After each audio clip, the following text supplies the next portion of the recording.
How's it going, everybody? Avizzo here, and welcome back to the next Talking episode. Currently, it is 4:06 p.m. on May 7th, 2016.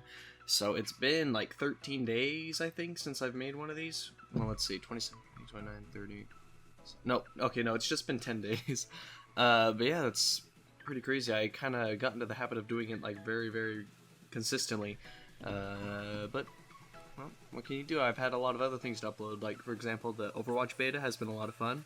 So I've been recording that, or I did record that. I haven't recorded it since then. The people I've been playing with normally, or the people that I've been playing the beta with, they've been playing without me. I don't know why, but it might be because I've been playing other games or something. I don't know. But yeah, so they've been playing it. I haven't played the beta in like 2 days, but I really love it. Mei is definitely my favorite character. Mei is a really, really good all-around support character.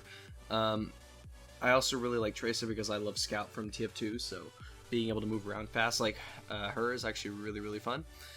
Anything else that's been going on? Let's see. I literally, like, 30 minutes ago just finished setting up my front speakers for my car with my dad, which was pretty exciting.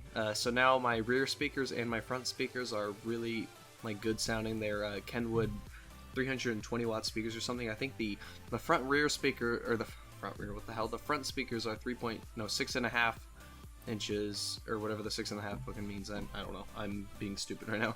But yeah, they're 6.5 on the front and then like 9.5 in the back. Yeah, so now my car audio sounds really, really good. And I literally, just before I recording this too, I actually made I ordered a car mount so I can actually set up my phone on the top of my car, or on top of the dash. So like if I use the GPS or something whenever I go to uptown or something, well, not when I go uptown, but when I go to that place that I've talked about that's like 25 minutes away, known as Chico, whenever I drive there, I use it so that I know where the hell I'm going. But yeah, so I'm making my car really, really nice. It really doesn't need to upgrade though in the back or in the outside, because the paint, the clear coat's coming off, which is kind of a pain. I keep washing my car so the clear coat goes off of that as well. Yeah, so the outside's kind of looking like shit, and then part of the side of the car is kind of like dented from some little really, really tiny stupid incident that I had. It's been a long time and I haven't really told anyone, so I just thought I might as well just bring it up. What happened was, there's one day that it was so fucking ironic too. It was literally this one day I was talking about, wow, it's been like a year since I've gotten into like any accident or haven't had like any damages to a car. And this was the day when I was driving my dad's car, and this is when I stopped driving his, like, around, because, I mean, not only do I have my own car, but it's just, I'm so used to my car that this was a stupid mistake. But anyways, I was driving his car uptown, and I was coming back, and normally what happens is my driveway, I'm trying to think if I can, so, here's the gate where you drive in, and then there's the road. It kind of goes like this to the front of the house, it, like, curves like that, looks like a candy cane.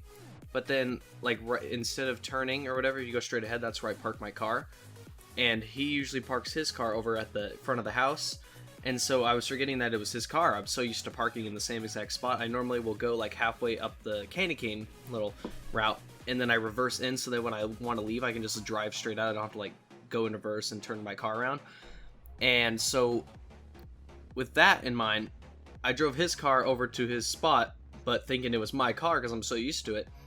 I started going in reverse, and then I went to go park into my spot, and then I bumped, and I got so scared. I was like, oh my god, I forgot this is not my car, this is not my car, this is not my car. My heart dropped immediately because I thought like I insanely damaged the car, but it was just like a little tap. It wasn't really anything. So I get out, or I park his car back, and I go take a look. Literally, you can't even see. You have to be up close to just even see the mark on my dad's car. But on the way back, there's like a little tiny like rip, like the paint got like chipped off because part of my car, it like stabbed it and it ripped the paint. But it's like literally like a little tiny speck. It's like not even, it's maybe like a 3mm hole at that, but it just kind of like scraped the paint a little bit. But my car, for some reason, it like the whole corner on the I can't really explain this that well. I know I'm not going to be able to, but right next to, there's the front headlights, and then on the side there's like a little, or there's another headlight, or like a little plastic piece for more light. And right in that section, the metal, or I mean not the metal, the car exterior, it's like bent in a little bit. It's noticeable. It's pretty easy to spot. But yeah, I was like super worried that I like ruined my dad's car or something, and that scarred me, and I was like, you know what, nope, there's no way in hell I'm going to drive his car again. If I have my car, I can drive. So yeah, I've gotten over my fear of driving in Chico, which is really, really nice. It's been 2 years since I've had my license, and I've never driven there before, except for the past month.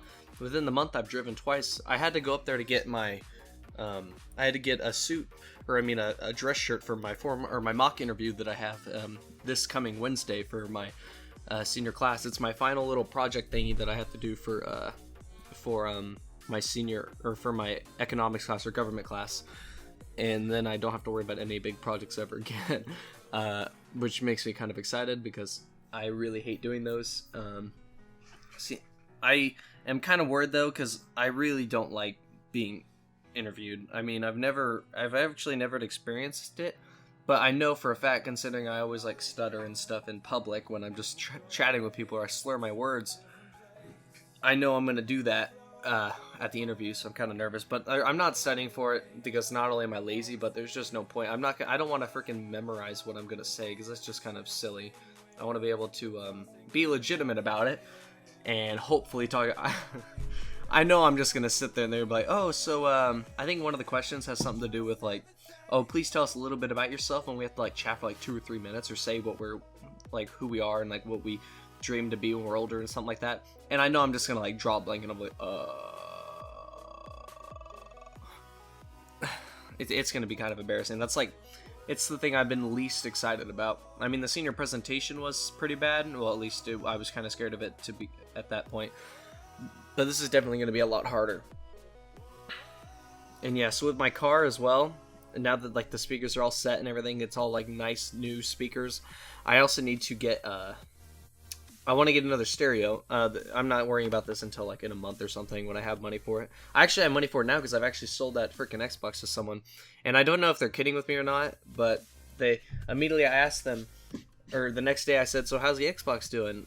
And they said, I hate it, I want my money back. And I was like, well, I don't think that's gonna happen, because I'm not doing returns. But then I asked him, what's the problem? And he just kept saying, I want my money back. Like, he didn't even respond to me like appropriately. And so I'm just like, well, I can't tell if you're fucking with me or if you genuinely are mad, but I'm sorry, but you bought it. I mean, it was just like me. I paid for it, and they told me they weren't gonna, or I couldn't return it, so I was fucked. And so I finally got rid of it, and now this person's mad that they think it's terrible or some shit. But again, they're not even like telling me about what the problem is of it. They're just totally just, I'll give you my money back. I want my money back. But I don't know if he actually is saying that as a joke, or if he's saying that so he doesn't. Okay, so he's done this person has done many things like that involve like messing with me or lying, or like not like lying in like a super negative way, but like he always like screws up things. Like, for example, whenever we had plans, I asked him like one day where he was with my Nerf guns or whatever, we were gonna like mess around with the Nerf stuff, and we were gonna have a few friends to do that. And I asked him, I was like, oh, like the day, like an hour or something before, and I was like, all right, so you heading over at 4? And he's like, no. And I was like, well, what's the problem? And he's like, I have to go to this picnic thing for soccer. And I was like, well, you could have told me. No, and then after that, I asked him, how long have you known this? Because this was on a Sunday, or this was Sunday when I was asking him. And I was like, so how long have you known this? Like till Friday. And I was like, well, if you knew it Friday, then why the hell did you not tell me? I could have like realized that you weren't gonna make or show up, so I didn't have to get all prepared for it. So that kind of pissed me off. And then there have been multiple occasions where he has asked me to set up a plan for something, like, oh, hey, let's go do this. And then he says, what's a good time for this? And he asks for my thought.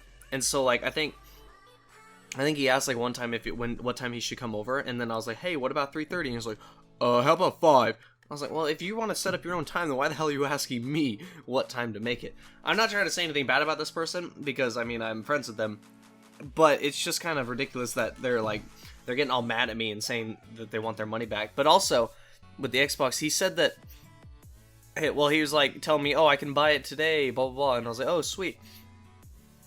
And so he's like, and he like tells it to you afterwards, like after the like matter of things happening. So he was gonna pay me $275 for it, and so he tells me, so like afterwards when I was like, all right, you can head over now, and he's like, all right, so I only have $250, so is it all right if I pay you the $25 later?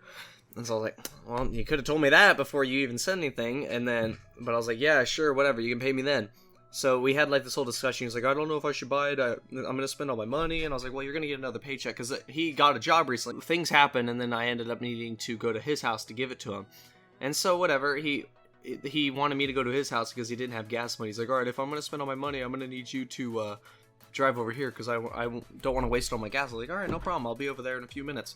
So I get over there, and then he hands me the money, and I count it. He's like, oh, sorry, I only have $240, so I guess I'll owe you $35. Why don't you just tell me you have $240 instead of saying I will give you $250? Whatever. Anyways, guys, I'm gonna end the video here. Hope you guys did enjoy. Take care. Have a great day, and peace.